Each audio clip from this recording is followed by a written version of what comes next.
Hey everyone, Grayson the Bard here, and welcome back for day 61 of the Hunt a Day. As you can probably tell by my voice, I am feeling a little rough today, so I'm going to try and keep things as tight as I can on this ramble. We're talking about a monster that I'm excited to talk about, so I'm still going to try and go into as much detail as I can, but it might be a bit shorter. Today we are fighting Barlagal, or Baruragal. I'm going to call it Barlagal because that is as far as I can tell, the official localization of the name. It is one of the few frontier monsters that has gotten an official localization because of the Capcom's mobile card game Teppen.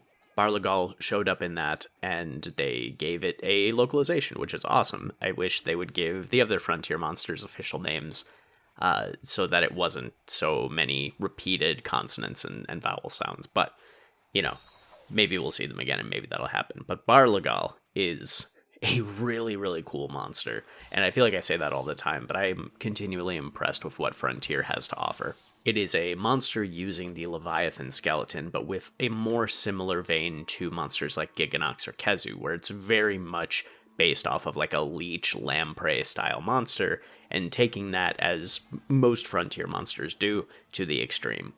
Barlagal's biggest, most defining feature is its tongue, and when you first walk in on Barlagal, when you enter the arena that it's in, it is snacking down on an eye of prey. It is like drinking the blood of a small monster, and depending on the small monster's blood that it drinks, or if it drinks the hunter's blood, which we'll see later, it gets different moves. Like when it drinks an Io Prey, it obviously gets access to poison, or I assume if it drinks like a Gen Prey or something with paralysis, it gets paralysis effects or sleep and all that. And you can see it's like its skin kind of stretches out and shows like what's inside of it, which is such a really neat design.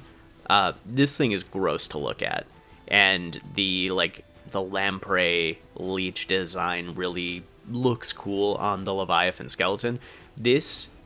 I really love Giganox. Giganox is my favorite of the Kezu-like monsters, but I think Barlagal might be creeping up there, and maybe it's just recency bias.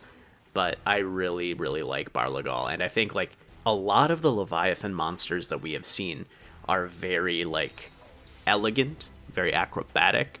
This dude's chonky. This guy is thick. Like, his legs almost remind me of, like, elephant legs with how just, like, big, round, and just, like, tree trunk-like they are. And that's something that I would like to see more of in the Leviathan skeleton, is more, like, big, bulky Leviathans, more than, like, the kind of, like, skinnier, lithe, fluid Leviathans. I want to see big lads. I am on record now multiple times saying how much I love like big chunky monsters, so this dude is 100% up there. In terms of the fight itself as well, it is not necessarily an easy fight. There are a lot of attacks that really catch you off guard and can knock you into if you're not able to get out of it in time, a like insta-death pin animation. The biggest one is like it will whip its tongue around it incredibly fast, knock you into the air, and then when you land, you'll be locked into a pin where Barlagal will begin to, like, drink your blood. And it has this, like, blood splash effect on the screen, and you can wiggle out of it like you can any pin, but if you are at low enough health when it starts, or if you don't, get out of it in time, it's an insta-cart. And I don't hate those. I think that's fine as long as they're used sparingly, and as long as they're, like, a punishment for the hunter failing to, like, read a mechanic well enough.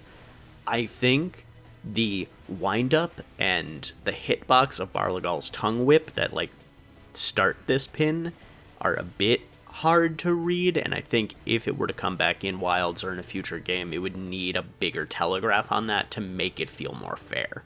But other than that, I really like its fight, and I'm going to let it speak for itself for the rest of it because my throat is really starting to hurt. In terms of returning in Wilds, I would really like to see it, and I think it is very grounded, and it doesn't have a lot of the issues that I have said with some of the other monsters, where it's not too mechanically intensive, it's not tied to a specific map, so I'm going to say this one is higher up there. I'll say like a 7, just a flat 7, for likelihood to return in Wilds, and then I think 10 out of 10 for returning in a future game. It is grounded enough but interesting enough that I'm imagining it's pretty high on Capcom's list of frontier monsters to see again. Thank you all so much for watching, and I apologize again for my voice today. Hopefully tomorrow it will be less bad. Like, comment, and subscribe if you want to. Stick around until the end of the fight. Don't if you don't.